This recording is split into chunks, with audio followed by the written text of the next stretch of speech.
Hello पिलाने आपण मानक स्वागत आम चैनल सीएचएससी सुपर नोट को आज आम पढ़ा plus two second year history रो फर्स्ट यूनिट जहाँकि भारत इतिहास रो उपादान।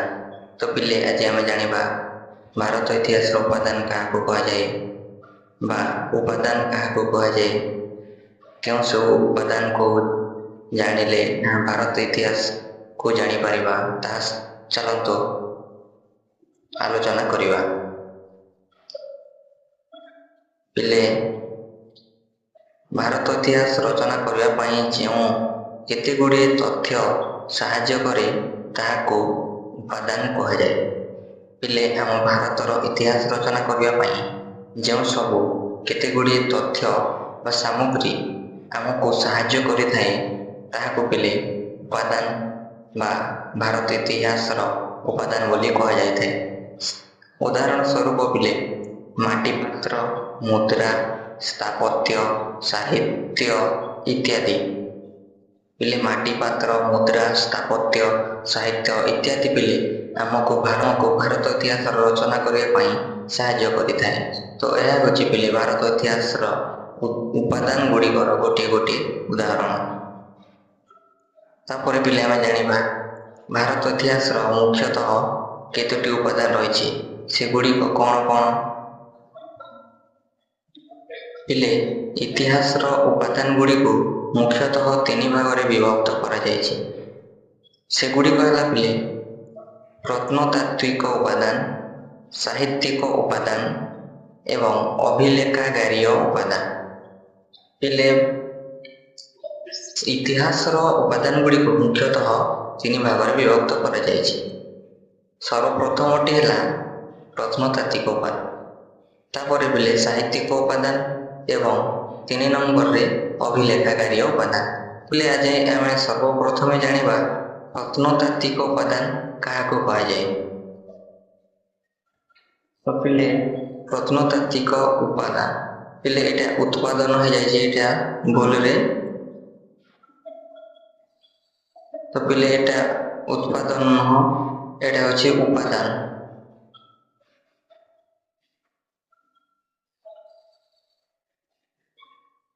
पिले एटा होछि उपादान।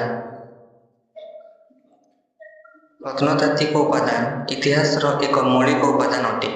पिले एई प्रत्नतात्विक उपादान होछि आम भारत इतिहास गोटे मौलिक उपादान।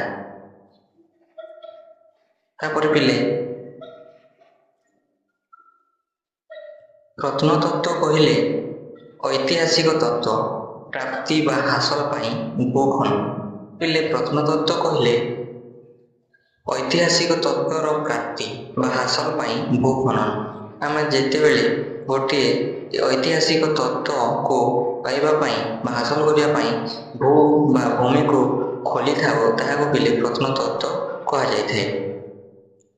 भूखनन द्वारा माटी तलु शिलालेख, लौह, ब्रोंज, सोना, रूपा इत्यादि मिली थाए। पिले आमको ये भूमि को खोलिला बेले आमको शिलालेख, लौह, ब्रोंज, सोना, रूपा इत्यादि जिनिस गुड़ाक मिली थाए। भारत में भारतीय प्रत्नतत्व सर्वे विभाग रही जहाँ लॉर्ड कर्जन स्थापन करथिले। पिले आम भारत में ये भारतीय प्रत्नतत्व सर्वे विभाग रही अछि जहाँ को पिले लॉर्ड कर्जन स्थापन करथिले। एही भारतीय प्रत्नतत्व सर्वे विभागटा लॉर्ड कर्जन द्वारा स्थापन करा जायथिले। प्रत्नतात्विक उपादान को विभिन्न भाग में विभक्त करा जायछि। इले एही प्रत्नतात्विक उपादान को विभिन्न भाग में विभक्त करा जायछि। तो चलंतु कौन ताहा सब जानिबा। ताहा हेउछि पिले अभिलेख, मुद्रा, कीर्तिस्तंभ, कला और स्थापत्य प्रत्नतात्विक खनन। पिले यह हेउछि एई प्रत्नतात्विक उपादान गोटे गोटे विभाग। तो सर्वप्रथम आम जानिबा अभिलेख कौन। अभिलेख अभिलेख कहले प्रस्तर, स्तंभ, मंदिर कांथ, गुंफा बा तामर फलक विभिन्न प्राचीन लिपि रे लेखा जाइथिबा विषय को बुझाए।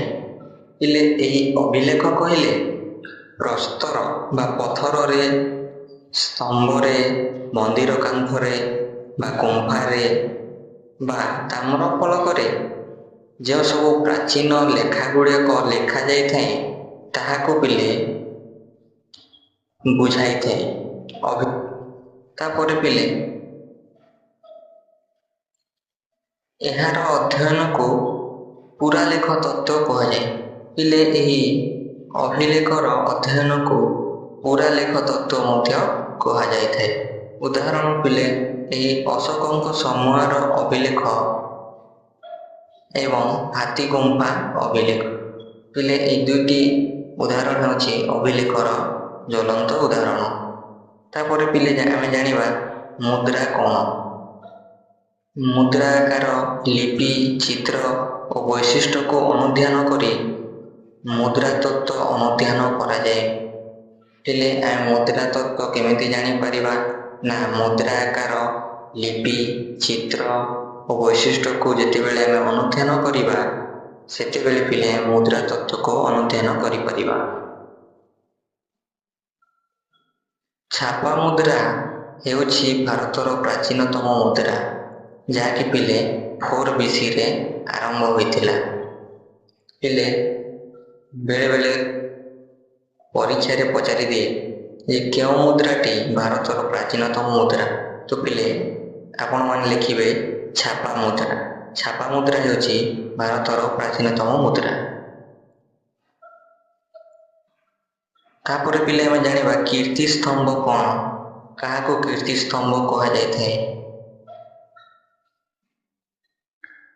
ବିଭିନ୍ନ ବଂଶର ରାଜାମାନେ ତାଙ୍କର ସ୍ମୃତି ନିମନ୍ତେ ସ୍ଥାପନ କରୁଥିବା ଦୁର୍ଗ, ପ୍ରାସାଦ, ବିହାରକୁ କୀର୍ତ୍ତି ସ୍ତମ୍ଭ କୁହାଯାଏ। ହେଲେ କୀର୍ତ୍ତି ସ୍ତମ୍ଭର ଅର୍ଥ ଏହା ନୁହେଁ ଯେ କୌଣସି ଗୋଟିଏ ସ୍ତମ୍ଭ। ପିଲେ କୀର୍ତ୍ତି ସ୍ତମ୍ଭର ଅର୍ଥ ଏହା ଯାହାକି ପୂର୍ବକାଳର ରାଜାମାନେ ସେମାନଙ୍କର ସ୍ମୃତି ନିମନ୍ତେ ଦୁର୍ଗ, ପ୍ରାସାଦ, ବିହାର ଇତ୍ୟାଦି ସ୍ଥାପନ କରୁଥିଲେ। କ'ଣ ପାଇଁ? ନା ତାଙ୍କର ସ୍ମୃତି ନିମନ୍ତେ। ତ ପିଲେ ସେହି ସବୁକୁ କୀର୍ତ୍ତି ସ୍ତମ୍ଭ ବୋଲି କୁହାଯାଇଥାଏ। ବୁଝିହେଲା ପିଲେ? ତାପରେ ଏବେ ଆମେ ଜାଣିବା ପିଲେ କୀର୍ତ୍ତି ସ୍ତମ୍ଭର କେତେ ଗୁଡ଼ିଏ ଉଦାହରଣ ଦେଖିବା। ତ ପିଲେ କୁତୁବ ମିନାର, ଲାଲକିଲ୍ଲା, ତାଜମହଲ ଇତ୍ୟାଦି ଐତିହାସିକ କୀର୍ତ୍ତିରାଜି ଅଟେ। ତ ପିଲେ କୁତୁବ ମିନାର, ଲାଲକିଲ୍ଲା, ତାଜମହଲ ଏସବୁ ଗୋଟିଏ ଗୋଟିଏ କୀର୍ତ୍ତି ସ୍ତମ୍ଭ, ଯାହାକି ପୂର୍ବକାଳର ରାଜାମାନଙ୍କର ସ୍ମୃତି ନିମନ୍ତେ ତିଆରି କରାଯାଇଅଛି।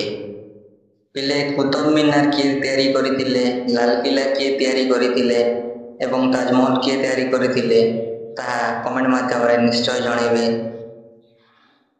ଏବେ ଆମେ ଜାଣିବା ପିଲେ କଳା ଓ ସ୍ଥାପତ୍ୟ।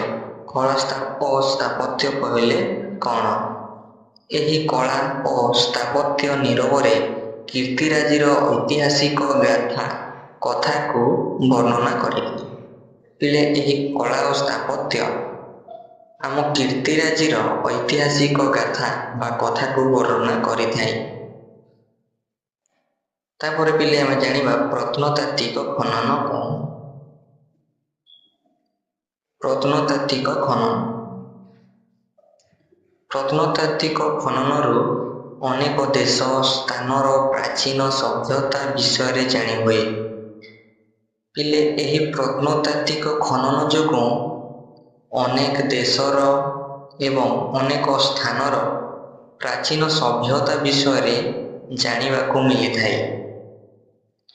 ଏହାର ଖନନ ଯୋଗୁଁ ସହର ଧ୍ୱଂସାବଶେଷ, ଅଳଙ୍କାର, ମୁଦ୍ରା, ମୋହର ଇତ୍ୟାଦି ମିଳିଥାଏ।